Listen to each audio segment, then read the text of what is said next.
रामचंद्राय नमः ऐकोन नगरवासियांची बात पुढे चालिला अलंकारात तव देखील विंध्य पर्वत अति उन्नत गगनोपम्य या ठिकाणी उत्तरी कानातली कथा आहे आणि गोड आहे.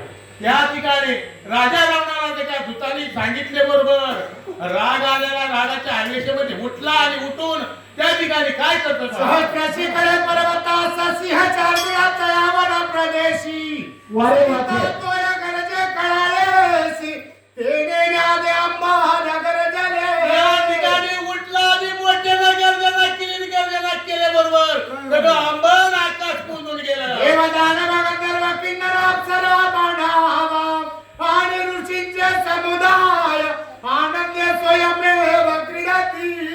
या ठिकाणी ऋषी मुनी तपस्वी या ठिकाणी आनंदाने त्या ठिकाणी तपश्चर्या करीत होते. जैसे देव अमरावती संतोषे क्रीडा करीती तैसे त्या विंध्य पर्वती आनंदे वसती सुरसिद्ध. पर्वतावर आनंद त्या ठिकाणी आनंद आला की ऋषी मुनी त्या ठिकाणी हरिमंत हिमवंता सामतो पर्वत देखून या लंकानाथ नर्मदा तीरा प्रत्याला. या ठिकाणी सगळा पर्वत विंध्याची पर्वत बघितला आणि नर्मदा त्या ठिकाणी राजा या रावण पर्वताचे श्री नर्मदा नावे नदी निर्धारी जिचरी दचले पातकावरी नुऱ्याईसी जिचा महिमा.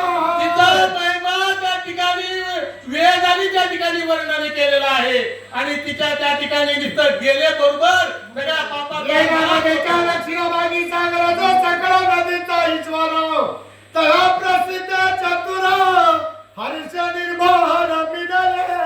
या ठिकाणी गेले बरोबर हर्ष निर्माण होत होत असं त्या ठिकाणी सांगितलं ग्रंथकार. तिचे देवीची आतिरी शोभने पक्षी नाना परी वस्ती तेरे साजिरी वनस्थळी शोभत. त्या ठिकाणी वनामध्ये शोभा कशा ठिकाणी प्रकारे सांगितलेली आणि ती शोभा त्या ठिकाणी बघितले बरोबर माणसाचं मन भरलं. गाईच्या शाळमुळे उन्मत्त गज विशाळ महिष्य उष्ण व्याघ्र सायाळ प्राचावया जल त्या वासती. ठिकाणी कोणत्या प्रकारे कोणतंच कमी नव्हतं. व्याघ्र हिंसक पक्षी पशु त्या ठिकाणी अनेक प्रकारचे त्या मुळागामुळीचे धवेची तळे इत्यादी का सेवनी रेवे आणि का चौपदे तिला बरवे वन फळे सेव निवसता. त्या ठिकाणी वनफळे खाऊन आणखी स्वामध्ये प्राणी जे आहेत ना त्या ठिकाणी मुक्त होत होते. चक्रवाके हंसाने कहे जळ कुकुट सारसाय मयूरादिक.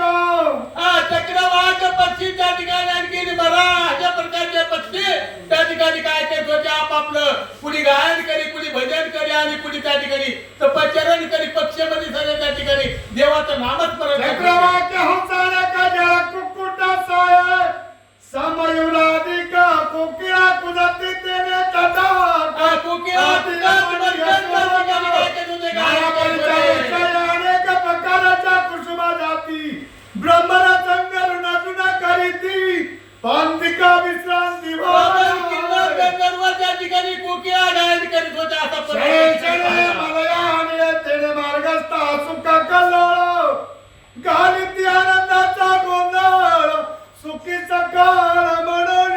या ठिकाणी आनंदाचा कल्लोळ त्या ठिकाणी ऐकला आणि त्या ठिकाणी वरदान त्या ठिकाणी त्या शरीर नदीचं त्या ठिकाणी पवित्र त्या ठिकाणी ठिकाण. तदनंतर तरी नर्मदा अक्षभारी शोभती झाला त्या अवसरी श्रीरामचंद्र दयाळुवा.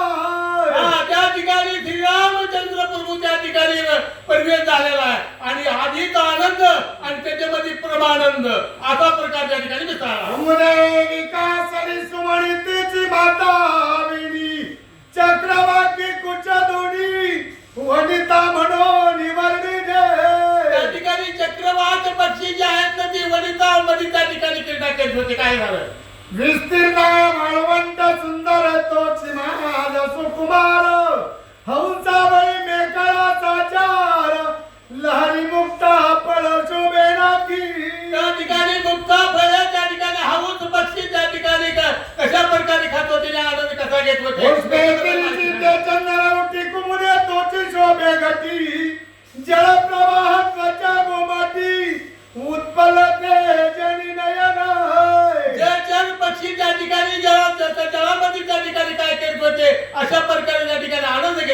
तिची अत्यंत विशाळ माझी बिन मगरी चावलाळ तिची गळा मुक्त माळाय सुंदर विलाळ शोभली. त्या ठिकाणी ज्या मगरीचं सांगितलेलं त्या मुक्ता माळा जशी आपोआपच त्या ठिकाणी आणि पक्षाचे तुम्ही पहा प्रत्येक पक्षाचा आपापला कलर आपापला रंग पोपटाचा कलर तशा प्रकारे आईसे कोण्या दरबारात नाही पुष्पाची हुडी उतरला दशानन करावया गमन ते ठाई कळत असे. रामायण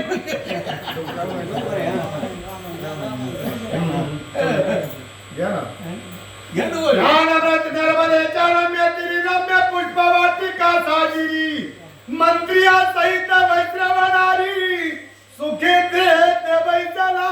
त्या ठिकाणी सुखानं राज्य करत होते प्रत्येक जण. एकच शब्द असतो का? एकच आम्हाला warning कशी? मला सरळ पाहिजे चलावं लागेल.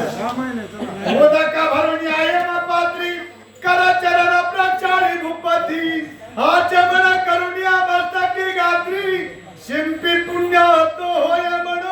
त्या ठिकाणी प्रत्येक जण त्या ठिकाणी आपापलं कार्य त्या ठिकाणी शेतीला नेत होता आणि त्याचा आनंद घेत होते. लाहोणी नर्मदा दर्शन संतोषला दर्शनन सुख सारा प्रति मधुर वचन बोलता झाला त्या ठिकाणी राजा रावाने गेला आणि तिकडं पाहिल्यावर त्याला आनंदीमय वाटलं आणि सुख जाणारा काय बोलतोय. रावण म्हणे स्वारी हो जाचारी केतुरा हो तो माझ्या नियाला पाहो मधभया शीतळ किरणे गिरी. ज्या वेळेस राजा रावणच्या सुख साधनाला घेऊन त्या ठिकाणी बाचा निघत होता त्यावेळेस मध्याह्नी त्या ठिकाणी सूर्य आलेला काय झालं पुन्हा? ज्याचे सहस्र रश्मी करोड जगत ढवळले दिसे कांचन तीक्ष्ण उष्णे तपतसे बाण माद्यान काळी विश्वपिढी. चला तेव्हा रामायण म्हणते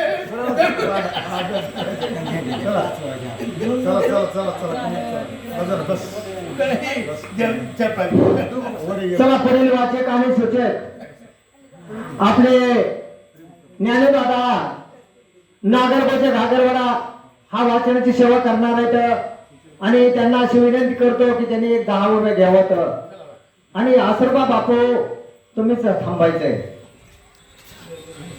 अगोदरच उच गेलो मी त्याच्यामुळं ते कोणी सांगा सांगतो